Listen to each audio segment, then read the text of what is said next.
estamos na terceira parte da Praça da Alegria. Amanhã assinala-se o Dia Nacional de Luta contra o Cancro do Cólon. É o cancro que mais mata em Portugal e é aquele que mais dificilmente, ou um daqueles que mais dificilmente se poderá desvendar. Ele é assintomático. Hoje, connosco na Praça da Alegria, temos o grato prazer de receber o Dr. Guilherme Macedo. Olá, muito bom dia. Bom dia. Doutor, é assintomático, mata imenso, mas estará ao alcance de todos nós evitarmos... Está, claramente que sim. Contrairmos esta doença? Sim, está, aliás, como vamos ver ao longo destes minutos, se há lesão oncológica, uma lesão, um cancro, que seja possível evitar e tratar a tempo, antes de ele próprio ser um cancro, é este. E daí é muito importante para nós, e ao longo dos anos têm feito as sociedades científicas que estão relacionadas com isto, nomeadamente a Sociedade de Endoscopia Digestiva e a Sociedade de Gastroenterologia, têm tido um envolvimento muito grande no sentido da promoção daquilo que são as estratégias de prevenção para o cancro do cólon e reto. É o cancro mais frequente, é o tumor que mais mata, 3.000 portugueses por ano, o que é um número de facto impressionante, e há muitas coisas fáceis de fazer para evitar isto. Provocado pela nossa alimentação, porque pensamos no intestino, logo a nossa alimentação terá de passar por ele, não é? Pois, tem alguma coisa a ver com isso. Aquilo que influenciará... Há vários fatores, Será este biológicos. O fator mais importante? Dificilmente, chama-se isto uma causa multifatorial.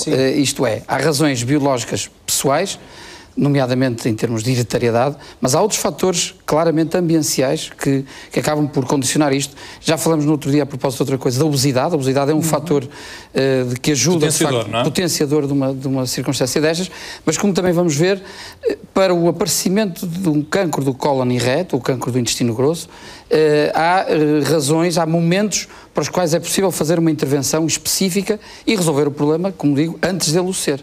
É por aí que incide o trabalho que preparou? Sim, essencialmente isso. Vamos muito abordar o assunto de prevenção. Aquilo que foi preparado para mostrarmos hoje, para falarmos do rastreio. Eu queria que me pusessem a primeira imagem de todas, por favor. Na primeira imagem temos verdadeiramente a noção, a primeira de todas.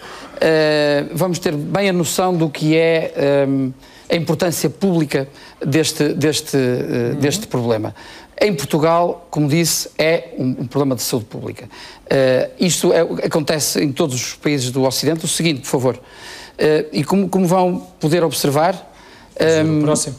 Doutor, estamos a falar de saúde e essa preocupação será a preocupação maior quando até promovemos este tipo de esclarecimentos, claro. Mas nunca nos podemos esquecer de toda a despesa que está inerente ao tratamento Também vamos falar nisso.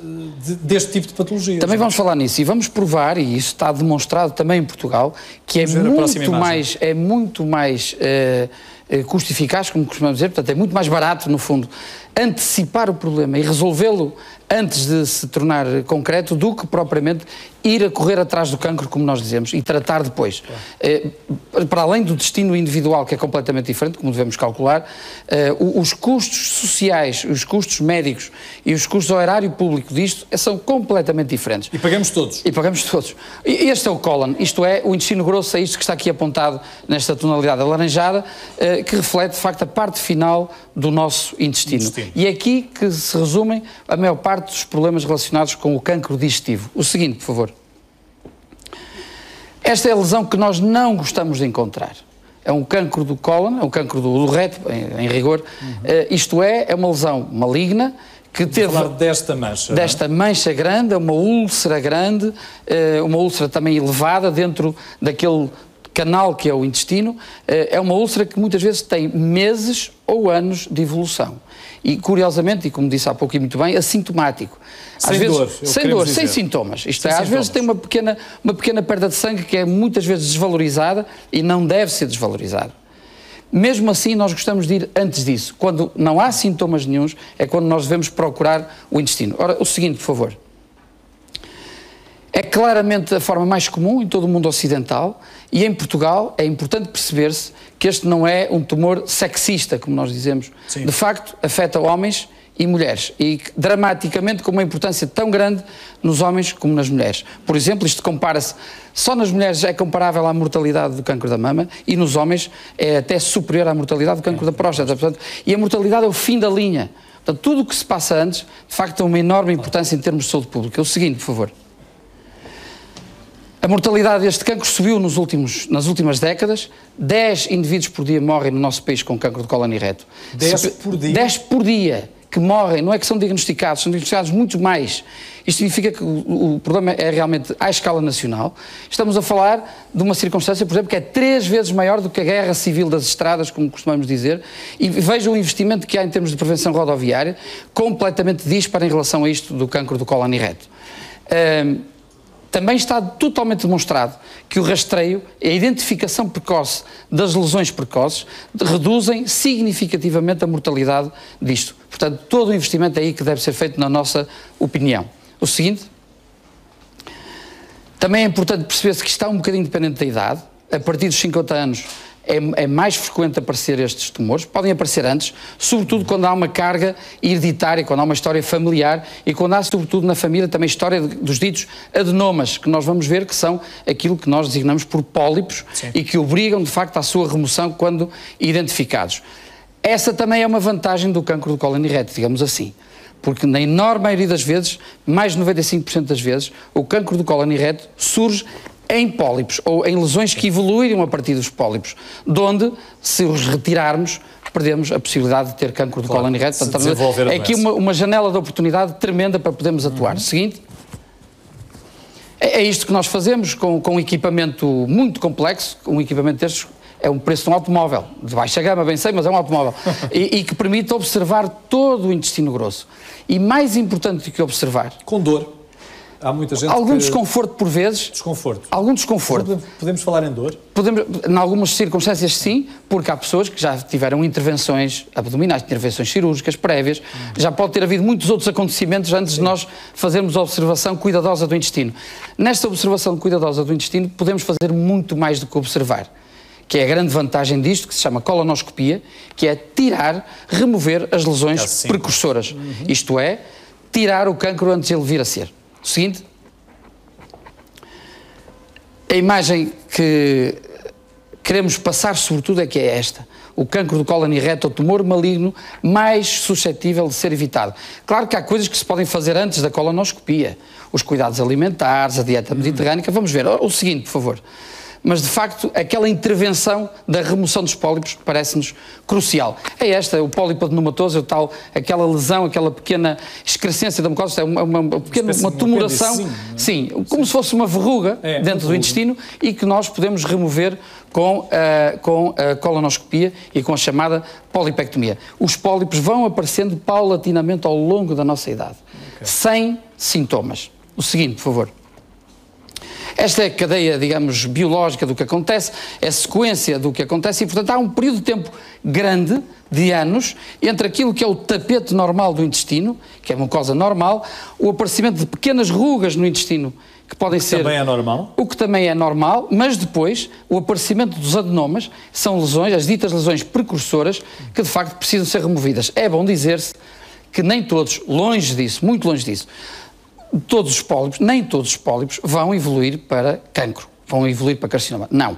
A vantagem que nós temos é que nós podemos antecipadamente tirá-los, mas mesmo em algumas circunstâncias em que não seja possível tirar porque as pessoas não fizeram estes procedimentos, não quer dizer que eles evoluam para cancro. Podemos também estar aqui a dar um alerta para quem já tenha feito uma colonoscopia e que se tenham observado alguns pólipos. Exatamente. Não é necessário retirá-los. De uma maneira geral, o especialista que está a fazer o exame faz imediatamente uma observação. Exatamente, faz a observação e remove-os na altura, só em circunstâncias pontuais é que não o faz, consoante algumas circunstâncias. Mas a verdade é que os remove e, portanto, esse problema fica resolvido antecipadamente. Após serem removidos, a preocupação desse paciente passa a redobrar?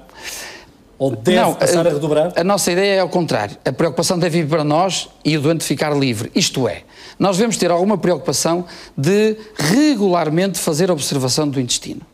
Mas como eu gosto muito de sublinhar isso aos nossos doentes, essa preocupação deve ser nossa, porque ele deve ter a consciência que, de retirado o pólipo, de facto o risco diminuiu muito. Agora, sabemos que é um terreno minimamente de risco e, portanto, precisamos de ir lá. É completamente diferente. A preocupação fica do nosso lado, digamos assim. O seguinte, por favor. Este é um aspecto que também parece importante e reiteradamente falamos neste assunto, que tem a ver com a dieta mediterrânea. Perdemos a imagem, é a próxima... Exatamente, isto. Que tem a ver sobretudo com o consumo de saladas e de fruta. Não tanto os sumos de fruta, que também têm a sua importância e o seu papel, mas sobretudo a fruta, com fibras, e as nossas saladas ricas em fibra, e os nossos azeites que nos ajudam também a consumir as saladas. 4 porções disto, de salada ou de frutas por dia, podem ser muito importantes para a prevenção do aparecimento até das lesões precursoras. Isto é o que devemos ingerir. E Isto o que é que não devemos ingerir? O que não devemos ingerir é algumas coisas que nós, em Portugal, também, apesar de tudo, ingerimos com alguma redundância, tem a ver com as carnes vermelhas. As carnes vermelhas são excessivamente consumidas no nosso país. É bom consumir carnes vermelhas, mas só às vezes. É muito importante portanto, ponderar... Não é bom evitar a carne vermelha de vez em quando? Exatamente. É bom evitar a carne vermelha de quando em vez. É exatamente isso. Nós não devemos ter um consumo regular de carne vermelha. Sem dúvida. Estas são as lesões típicas, os tais pólipos, alguns são muito grandes, outros mais pequeninos, que também vamos ver à frente. E o que acontece é isto, é que nós no próprio procedimento, para todos os efeitos é uma cirurgia minimamente invasiva, digamos assim, sem ser cirurgia, é um procedimento técnico com o qual podemos fazer a remoção dos pólipos. Dá dor, provoca dor? Zero. Nada. Zero. Isto nada. Não provoca, não se sente rigorosamente nada na polipectomia. Alguns pólipos são grandes, como veem, têm até este pequeno pé, digamos assim, este pedículo. Muitas vezes os nossos doentes estão a ver o procedimento enquanto nós estamos a fazer. Portanto, é muito importante dar essa imagem. E depois da remoção, de facto, fica uma pequena cicatriz que rapidamente fica resolvida. O seguinte... Noutras circunstâncias temos que usar, e esta cor mudou, não por defeito da imagem, mas porque é assim mesmo. Atualmente os nossos equipamentos permitem, no mesmo procedimento, mudarmos as características da imagem para tornar mais perceptíveis pequenas lesões, e por exemplo esta passaria despercebida num exame convencional, mas com mudança para algumas características tecnológicas que os nossos equipamentos têm, é possível detectá-las numa fase muito precoce. São pequeníssimos pólipos que podemos retirar logo nesse procedimento. Também são retiráveis? São retiráveis logo na hora. Sim, e quanto mais pequenos melhor. Claro que alguns são tão pequeninos que não correspondem de facto a lesões graves, mas os pólipos, quanto mais tamanho tiverem, quanto maior dimensão tiverem, mais nos preocupa e temos que retirar. Outras coisas que nós fazemos tecnologicamente é às vezes olhar para o pólipo e mudar as características da visão que estamos a ter e perceber se o pólipo tem maior risco ou menor risco de vir a degenerar. Claro que o destino dele é o mesmo, é tirá-lo, mas tem a ver com aquilo que se vai passar no futuro. O seguinte...